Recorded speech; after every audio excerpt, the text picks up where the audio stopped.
Hey friends, welcome back to the channel. If you are new here, my name is Paul, and this is talking about things I'm curious about and things I've looked into. I like to share. So with today's video, I'm going to be doing the book review for August, and as usual for these book reviews, I'm going to be reviewing 5 books that I've read this past month and briefly go over them. And if you're interested in any of them, I'll leave the title down in the comment section below, and you can go check them out. All right, so for this first one, it's We Have a Deal by Natalie Reynolds. Like this one is 270 or so pages. Yeah, 270 or so pages. Subtitle here: How to Negotiate with Intelligence, Flexibility, and Power. This was a book that I really enjoyed on the tactical level, because some people like to give a broad overview with, okay, like what the process is, and this is the generalities of how we kind of go about things. And yeah, if you just follow these 5 broad steps that are pretty obvious, there you go. Then you'll be able to negotiate. With this one, I feel like she did a really good job of giving tactics and giving more of the details behind things, which is one of the reasons why I picked up this book, because I heard that it was good with that, and it precisely was that. So not only if you want to learn negotiation from a high level point of view, because of course she goes over the principles that she uses, but then she also goes a little bit into the tactics of how like mindsets, approaching the different things. Okay, how do you deal with your the person that you're trying to negotiate with if they are like this, or if they're like this? She goes into that. She goes into how to prepare for this, and mindsets behind these different things, and perception, which matters a lot. And so yeah, this was just a phenomenal book on negotiation. If you are interested in this topic at all, this would be a book that I would definitely check out and look into. So yeah, that is We Have a Deal by Natalie Reynolds. This next one, The Speed of Trust by Stephen Covey. Looks like this. This one is about 350 pages. This one, okay, let me go to section right here. I want to read with you, because this one, first of all, I was really intrigued by, besides it having a lot of good reviews, I was really intrigued by the title, The Speed of Trust. I was like, okay. Subtitle here: The One Thing That Changes Everything. Here are the different types of trust that Stephen goes over here. One, it's self-trust. So with this self-trust, this was, in my opinion, the most important section, because this goes into, can you even, like, when you are saying that you're going to go do something, right? When you're saying that you're going to commit to something, or saying that you are going to get whatever it is that done. Do you trust yourself when you say that? Can you look in the mirror and be like, no, I know, I said I'm going to do it, so therefore I'm going to do it, right? And I think there's a reason why he lists this as number 1, because I think it's the most important. If you cannot trust yourself, then by default, other people are not going to trust you. You probably won't trust other people, because you know how you are with yourself. So this one, he spends a lot of time, actually the majority, he spends, as far as the different ways, because there's 5 ways of trust in here. For out of any one of those sections, the largest amount is spent on this first one. So the first way is the self-trust. The second wave, relationship trust, goes into 13 different behaviors on how to build trust there. 3rd, 4th, and 5th waves are stakeholder trust. And then it goes into how you can inspire trust. And I actually really like this last section as well, the inspiring trust, because I made a video a little bit ago on talking about how inspiration, I think, is one of the most important, if not the most important, characteristic in leadership. And inspiring trust, which then moves the speed of everything in an organization. It moves every conversation quicker because there's trust involved. It moves big decisions quicker because there's trust involved. And so building off the layer of having that self-trust first, because you're going to come through on what you say.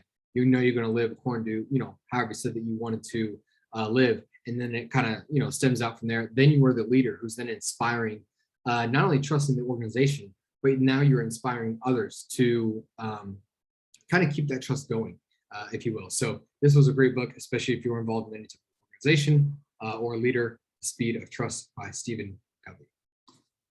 Okay, this next one, The Gurus, the Young Man, and Elder Paisios. I think that's how you say that. Looks like this. The Gurus, the Young Man, and Elder Paisios. So then you have this one, which is, around 300 pages, 298. Sympathetic section. Okay, this was a very, very interesting book because here you have a young man, right? You have a young man who is wanting to know the truth, pretty much about the spiritual realm. Okay, he is coming at it from a very reasonable standpoint, saying, "Okay, I'm going to listen to these elders over here. I've heard that they are spiritual men. I've heard that they're great. Heard that they can do great things. I'm going to ask them a few questions, live with them for a little bit, or visit them quite a bit, and see what I can gain from them. But I also want to give, some of these yogis in India a fair chance as well." And so this is what happens. He spent some time with the different elders, Elder Paisios, and which is one of the main ones that he learned from. And he goes, "Okay, wow, I feel like I learned a lot. These people definitely was a different experience. I do feel, this type of peace, this type of grace, this type of love when I'm in these people's presence. But hey, who knows? Maybe these yogis over there in India will have the same thing, or maybe there'll be more." And so this is essentially his journey. Okay, the demonic battles that he faced, the great spiritual experiences that he had, kind of going back and forth between this. But this is the story of that journey. And when I say that there's not a lot of books, like there are a lot of good books, right? But there's few out there that are hard to put down. Like most of them are like, okay, this is great. I'll pick it up tomorrow, when I have time to read again. But this book, I just wanted to keep reading because of how intriguing it was. And I feel like, for me personally, I could see myself in him as well, because I'm very open-minded and I love, different perspectives. But he just went into some of his own experiences of some of the dangers of his own, experience of what he went through.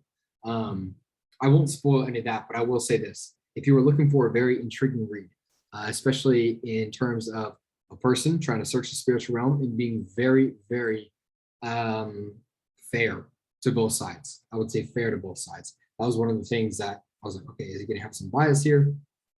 This guy was very fair to both sides. So I really enjoyed this book, about 300 pages. The Guru is the Young Man, and Elder Paisios, and I'm sorry for pronouncing that wrong. Okay, this next book, let's see. Okay, yeah, I'll do this one. This next book is going to be a book that I reread multiple times. The Speed of Trust is probably going to be one that I study. We Have a Deal is probably going to be the one that I go back later and take some notes on. This is going to be one that I reread multiple times, and it's Spiritual Leadership by J. Oswald Sanders. This one here, it's around 206 pages or so. Okay, with this one, if you do read this one, there is so much gold in here. You're going to want to take this one chapter at a time. You probably can read it all really quick, because honestly, it's not that hard to read. If you look at the way that it's like outlined, it's pretty spacious and not hard to read. But there is so much gold in here that you should meditate on, each of the different principles laid out here. So I'll just read some of these, just to share with you, like chapter titles, right? You have An Honorable Ambition, The Search for Leaders, The Master's Principle, Insights from Leadership from Paul. That was a really good one. Insights from Leadership from Peter. Above All Else, Prayer and Leadership, The Leader in Reading, The Cost of Leadership, Responsibilities of Leadership, Tests of Leadership, Reproducing Leaders, The Perils of Leadership, The Leader Nehemiah. And so those were just some of the titles here. But when you go through each of them, in the chapters are honestly like 5 to 8 pages or so. They're not, a few of them are a little bit longer than that, but so much gold in this book. Okay. One of the things that I try and do with these book reviews is, obviously I'm reviewing books that I think are good, but like I try and include one that I'm like, yo, if you were to pick up one out of all these books that I'm suggesting here, pick up this one, right? And hopefully by the end of the year, I'll have 12 that I would say, look, if you could only read 10 to 12 books this year, one a month, pick up, this one. This would be one of them. I would recommend all of these, but this is such a good book that, like I said, I'm going to read over and over. And again, just taking it one chapter a day, even they're done in 21, 22 days. Great investment of time. Okay. So anyways, J. Oswald Sanders, Spiritual Leadership. Okay, this last one, very, very educational. I can understand why this has been so popular for a while now. And this is called The Artist's Way, A Spiritual Path to Higher Creativity, Julia Cameron. So it looks like this. And then this one is 220 something, 230 something. Yeah, 200, let's say 230 something. Okay, anyways, I don't want to spend all this time. 220, okay. Okay, with this book, what does she do a really good job at? In this book, she has worked with a lot of struggling artists, okay?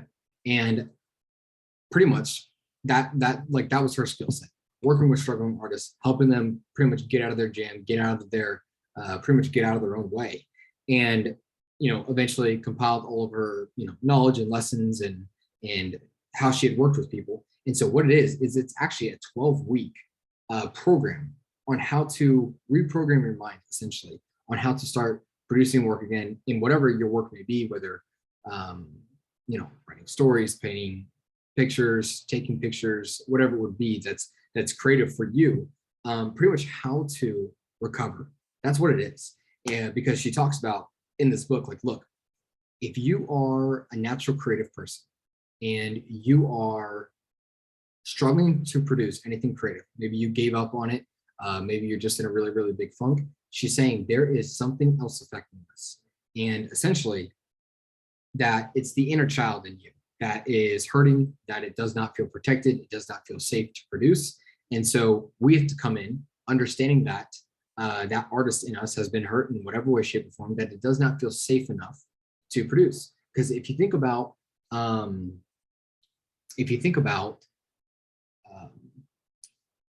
whenever people are in danger, they are, the last thing they're thinking of is anything creative or anything like that. They are trying to think about how to survive. And then maybe, within survival, they get creative, but like regardless, they're not thinking about building something beautiful. They're thinking about running and going somewhere else, right? Stressed out brain. When we get hurt, or when the artist gets hurt, they are no longer thinking about this creative thing that they, are really good at. They're now thinking about surviving. So what do? They tend to give up the dreams, and then they go do something a little more serious, with more responsibility and such. And so this is a 12-week program on how to begin to start healing with that journey and begin to start allowing yourself to produce whatever it is that your creative self wants to produce, whether it be music or anything that I said before, anything that I didn't say before. And so she does a really, really, really good job at going into that and slowly easing into it and helping you identify, oh, wow, this has happened. Okay, yep, this has happened. With each of the weeks, I'm telling you, there will be a lot of gold nuggets with this. And then along with that, in each of the chapters, she includes a lot of quotes from different people. And I love these quotes. There's a lot of ones that I started and outlined. So yeah, I would highly recommend getting this book as well. If you find yourself struggling to create anything, or just in a funk, or maybe you want to be creative and you never thought you were, this would actually even be a good book to start with. So again, it's called The Artist's Way, 220 pages by Julia Cameron. It's like this. Spiritual Path, or The Spiritual Leadership by J. Oswald Sanders, about 206 pages. The Guru is the Young Man and Elder Paisios, about 300 pages right here. The Speed of Trust by Stephen Covey, about 350 pages. And then We Have a Deal by Natalie Reynolds, and we'll just say this one was 275 pages roughly. 275 pages. So that is this month's book review. If you're interested in any of them, like I said, I will leave those titles down in the description below. That being said, I'll see you guys on the next one.